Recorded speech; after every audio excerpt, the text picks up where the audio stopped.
It was an all-girls camp, ages 9 to 13. About 40 campers total. Tightly run, safe, well-staffed. The kind of place that had been around for decades and had a reputation for being wholesome. Rustic cabins, scheduled activities, singing at meals, the whole thing felt frozen in time. I worked early mornings in the kitchen with 3 other staff, an older cook named Martha, a teen counselor in training named Ava, and the camp director's nephew, who mostly just stood around and flirted with people. The kitchen building was separate from the main campgrounds. It had big industrial sinks, 2 walk-in fridges, and a long row of windows overlooking the trail that led up from the lake. Every morning around 6 a.m., I'd start prepping breakfast, alone, before the others showed up. I liked the quiet. The mess hall would be dark except for the glow from the ovens and a little light from the sky starting to come in through the windows.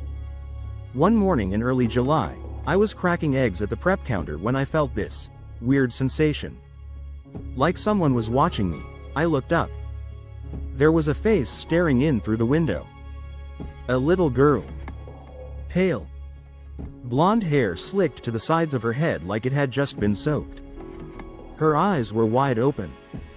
No expression. Just staring. I dropped the bowl. She didn't move. Just kept watching. I took a few steps toward the window, and she turned and walked away, disappearing into the tree line like she'd never been there. I ran out the side door, thinking maybe a camper had snuck out and gotten lost. But when I circled around, the trail was empty. No footprints.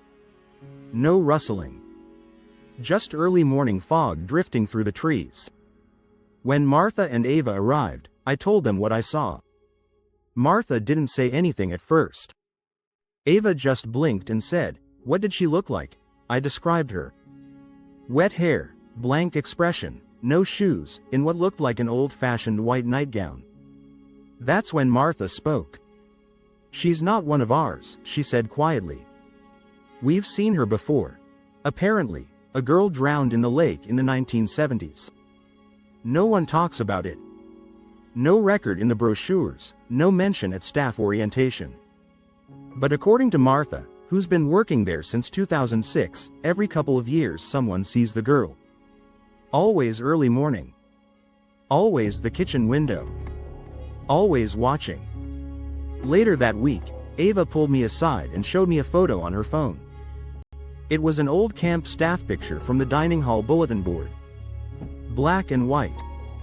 Smiling counselors lined up on the mess hall steps. At the far right, half hidden behind one of the counselors, was a little girl with stringy wet hair. Barefoot. Wearing a white gown. I asked who she was. Ava said, "That picture was taken in 1983. I said, "She drowned in the 70s, right?" Ava nodded. "I know." The next morning, I showed up to work early again. I don't know why. Maybe I needed to see her one more time. I stood by the window and waited.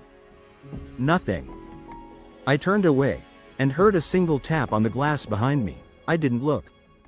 I grabbed my keys, walked out, and never went back. 2 days later, I got a text from Martha. It just said, "She asked about you."